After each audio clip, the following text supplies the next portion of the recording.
Hey folks, another quick update on our Thor Tellaro, a $100,000 rig that we jokingly refer to not as the Thor, but as the iThor.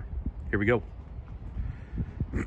So underneath this bunk, all right, whole bed there, is a lot of electronics that manage these devices.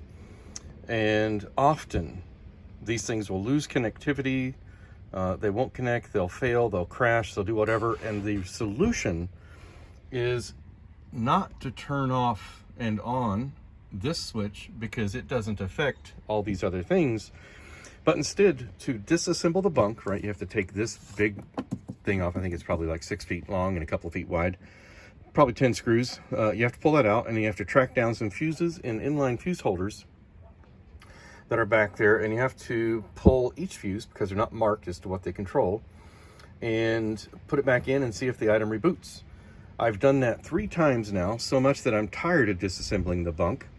I 3D printed a fuse panel, got some inline, or not inline, but mounted panel fuse holders, and now behind each one of those is the fuse that I used to have to disassemble everything for.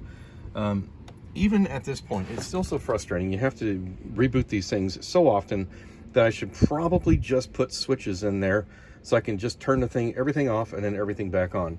Wouldn't it have been nice if Thor had connected those to this wonderful off and on switch so that you could just reboot the van anytime anything crashed and it would all come back up, just like Windows. Thanks a lot. I hate Thor.